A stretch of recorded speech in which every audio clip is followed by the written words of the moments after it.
And joining us right now, I'm so happy to say, it's been too long, Walter E. Williams, Economist, George Mason University, Syndicated, Columnist, of course, Rush Limbaugh's show. Everybody knows him from there as well. And check him out at walterewilliams.com. Hello, sir.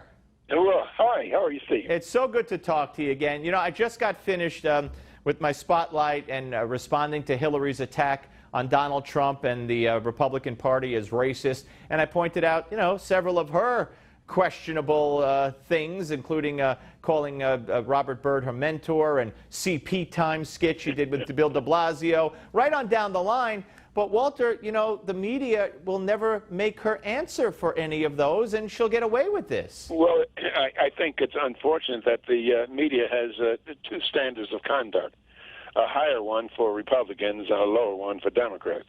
Yeah, no, that's absolutely true. Were you surprised? First of all, what do you think of Donald Trump's outreach to the African-American community? And really just, to me, it's by stating, and I'm not black, so to me, it's stating the obvious, that these communities in the inner city are and have been a disaster. You've written about it, I mean, for years. Oh yes, and I think it is very good to see a Republican candidate coming out to try to, outreach for black Americans.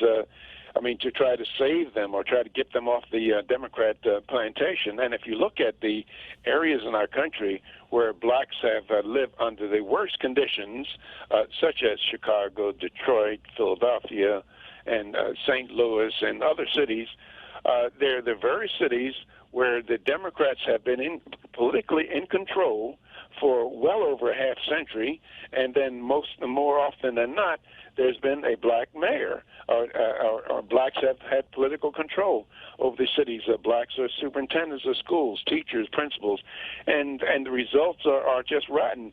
And I'm not saying that there's a causal relationship between those two, but I think that, if you're doing something over and over and over and it still doesn't work out right, it suggests that you should try something else. Yep, okay, I couldn't agree more. All right, you wrote a piece, and this is what made me pick up the phone and have my guys call you, College Campus Lunacy. And you talk about Hampshire College and how the students are now, they got separate dorms and what is going on here? We got segregated dorms by design, by request? Yeah, right. At Hampshire College, they don't call it segregated. They call it identity-based housing, and which is same thing for student, meaning segregated housing for students who, because as they say, because of race, culture, gender, or sex orientation, have historically experienced oppression. Now, my question in my column was that, well, gee, New Hampshire College is discriminating in its segregation policy, because I don't know of any ethnic group that has not suffered oppression down through mankind, mankind's history. And matter of fact, slavery. I mean, even the term slave comes from Slavic people, because they were among the first slaves. So it's really a disgusting policy, and you find. And who's to blame for this? I think is that the board of trustees of these universities, that is, they are, if you ask who owns the university, well, the closest you would come is the board of trustees or the board of directors, and they're just derelict in their responsibility, allowing presidents and faculties to get away with this nonsense.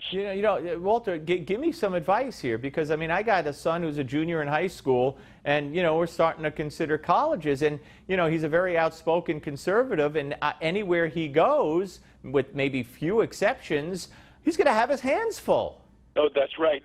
And the few exceptions would be, and there's some others too, it would be, and I've maintained long relationships with these colleges, is Hillsdale College in Hillsdale, Michigan, and then Grove City College, which I serve on as member of the Board of Trustees Emeritus. And these are two colleges. They are civilized colleges, and your kids will come back home civilized, as opposed to sending them to University of Massachusetts or Berkeley or all these other places where they'll be indoctrinated with nonsense. And I think I've asked you this before. Is there any hope of all of this, not only the dorms, but everything else, the safe zones and the no offense zones and the free speech zones and whatever the heck, is there any hope that this will turn around, or we're done? Well, I think that as long as parents don't pay any attention, because they go to listen to the admissions director going around to high schools, and the admissions that they're not going to tell about safe spaces and all this other nonsense that goes on college campuses. And then until parents and taxpayers and donors begin to pay attention, this stuff is going to continue. Right. And also in the column, I point out some of the late stupid classes, like one class in the sociology in University of South Carolina is Lady Gaga and the sociology of fame. Well, it's all in the column. The column is College Campus Lunacy. The great Walter E. Williams. Check out walterewilliams.com. Walter, it's so great to talk to you, sir. Stay well. Okay, Steve. Goodbye. Take care. All right, ladies and gentlemen. Up next, Kristen Tate and Roger Simon will join us on this Friday edition of the Steve Malzberg Show.